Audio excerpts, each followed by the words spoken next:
I know the president did remove it, deleted it, but it was up for, I think, 12 hours or something like that. How did this happen, and can you really throw a staffer under the bus for this? Yep, you heard that right. Even Laura Ingraham, of all people, is struggling to run cover for Trump's racism. Cue professional liar, Karoline Leavitt. Well, look, Laura, it was a meme that was posted by a staffer on the president's TruthSocial account. It was from a Lion King video depicting, as you pointed out, different Democrats as different animals. I think Kamala Harris was depicted as a turtle in this video meme. The president did take it down. He spoke with lawmakers today out of respect for them, including Senator Tim Scott. The post was removed. But leave it to the leftist media, of course, to talk about this all day, rather than talk about the fact that the Dow has broken over 50,000 points for the first time in our nation's history, rather than talk about what President Trump did last night, launching TrumpRx.gov, which is the first of its kind, amazing, beautiful website for direct-to-consumer drug purchases. Well, look, I won't get ahead of the president, Laura, and he may be speaking with the press later today, but he did take down the post. And again, this is merely a distraction for the fake news media from TrumpRx last night, from the fact that this week it was revealed 0 illegal aliens were released into our country again for 9 months in a row, another historic achievement of this administration. The fact that this week we saw the data murder rates in this country the lowest since 1900. I mean, these are unbelievable results on behalf of all Americans, regardless of race, religion, or creed, whether they live in a red state or a blue state. And we fight extremely hard here every single day to get the fake news media to pay attention to the wins and the achievements that I see this president firsthand working around the clock to accomplish and to deliver on behalf of this great country, which he loves so much.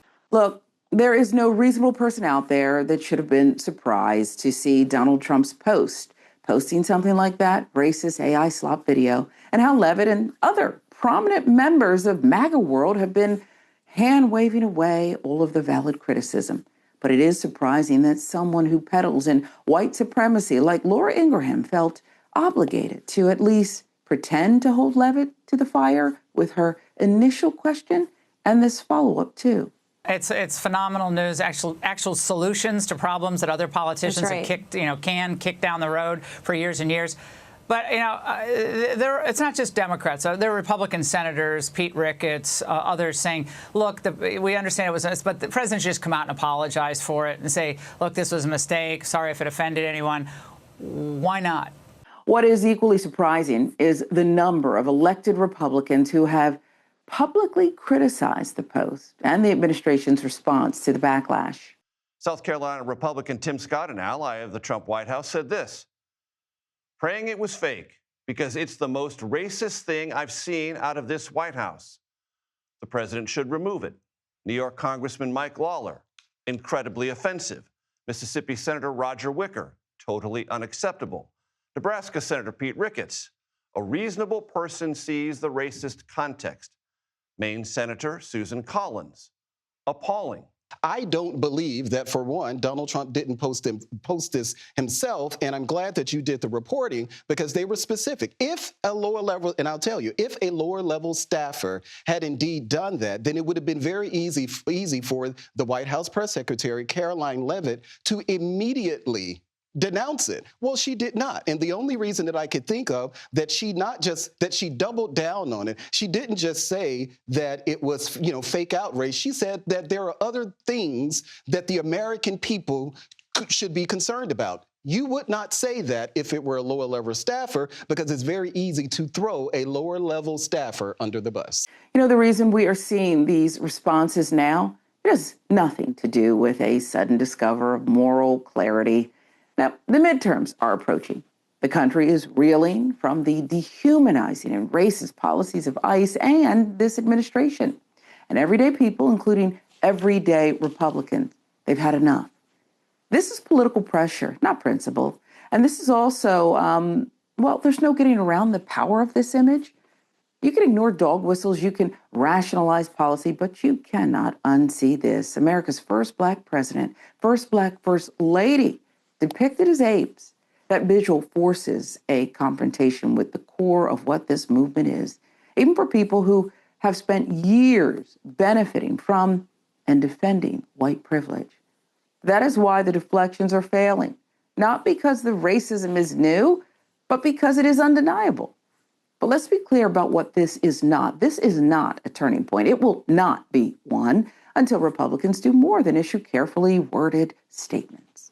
It will not matter until the only Black Republican Senator, Tim Scott, and his white counterparts stop supporting a man who is living, breathing racism. Not just calling out a post, but rejecting the pattern, the policies, and the person himself. Until that happens, this is all performance. You can wake me up when that changes. I want to be clear that this behavior is what we've seen from President Trump and the Trump administration through its countless racist policies, rolling back the efforts of diversity, equity, inclusion, deployment of the National Guard and ICE. These are all distractions that are reshaping the role of government, especially every time we see more and more information about President Trump in the Epstein files.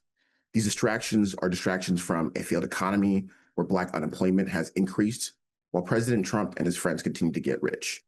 This is unacceptable behavior in America. We see this obsession with Representative Ilhan Omar and the remarks that he's made towards her, as well as other immigrants, right? Immigrants are a part of the fabric of America. It's important for us to understand and recognize their role here and what they've done to contribute to help build America.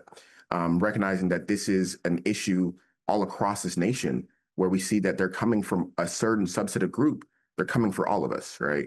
And in this 100th anniversary of Black History Month, we have to double down and tell the truth and tell what is history, what are the lies, as this administration continues to retell the truth, remove history from our areas or our sanctities or museums, right? We see that this administration is continuing to perpetuate lies. So no, this is not the straw that broke the camel's back. This is a reminder of how high the bar is for racism to even be acknowledged in this country, let alone rejected. It shows how much damage has to be done before political self-preservation kicks in. And it confirms what many people already know. As long as racism serves power, it will continue to be excused until the cost of defending it finally outweighs the benefit. Hello, everybody. David Schuster here. Thanks for watching. If you found this reporting and commentary valuable, do us a favor and tap the like button. For more content like this, hit the subscribe button and ring the bell. That way, you'll be notified on your YouTube homepage when we drop a new video. If you are tired of corporate spin and want honest, people-focused news, click the join button below and be part of the fight for a better future. We wouldn't be here without your support. Stay informed, stay engaged, and thanks again for joining us.